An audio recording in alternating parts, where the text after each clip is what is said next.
Fully reconnect network, एक होता है कि पार्शियली रिकनेक्ट, जब हमें रिक्वायरमेंट होगी, कोई न्यूरॉन्स डैमेज हो गया तो उसे हम अनदर न्यूरॉन से कनेक्ट कर लेते हैं। एक होता है फुल्ली रिकरेंट नेटवर्क, यानी अगर कोई डैमेजिंग प्रोसेस भी हो रही है तो वो उसी लूप को या उसी एल्गोरिथम को फॉलो करता रहेगा, चाहे हमारे पास मल्टी लेयर प्लेटफॉर्म के फॉर्म में अवेलेबल हो, चाहे हिडन यूनिट एक्टिवेशन हो, उस फॉर्म में ही वो डेटा को ट्रांसमिट और रिसीव कराता जाएगा। फर्स्ट पॉइंट है, the most straightforward from the fully recurrent neural network is a multi-layer plectron,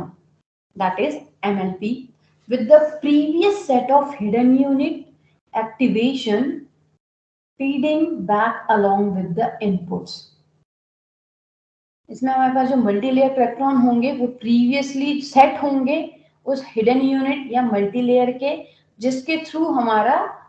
feed किया जाएगा एक इनपुट के फॉर्म में, कि अगर हमने इनपुट असाइन कर दिया, वो पहले हिडन लेयर से अगर कनेक्ट होती है तो होती है, नहीं अदरवाइज वो डिले मोड में जाती है। तो ये लूप हो जाता है एक तरीके से, कि अगर उसे पाथ नहीं मिला तो वो डिले मोड में वेट करेगी जब तक नेक्स्ट वाला ना आ जाए,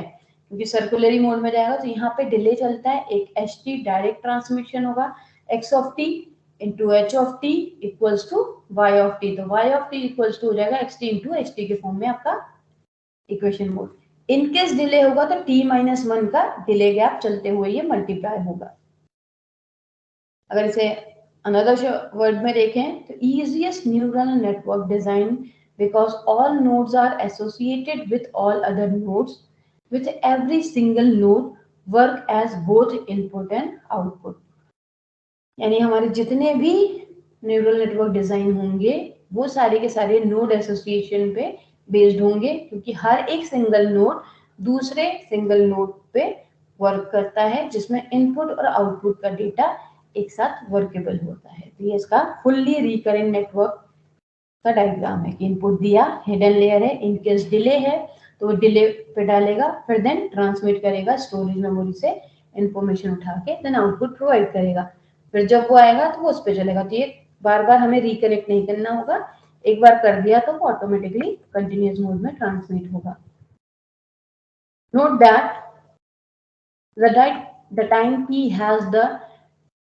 discretized with the activation updated at each time interval. The time scale may compare to the activated to real neurons। यहाँ पे हमारे जो भी t होगा वो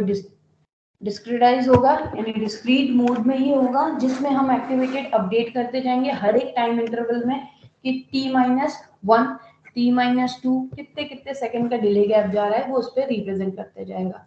2t 3t 4t 5t up to t of n तक। इसी पे हमारी डिले यूनिट अगर इंट्रोड्यूस कराई जाए तो होल्ड एक्टिवेशन अंटिल लेयर पे वर्क करती है। दैट मीन्स जो होल्डिंग होती है, कि हमने डेटा को होल्ड किया है इतने सेकंड तक का, तो वो होल्ड एक्टिवेशन यूनिट होती है इनकी,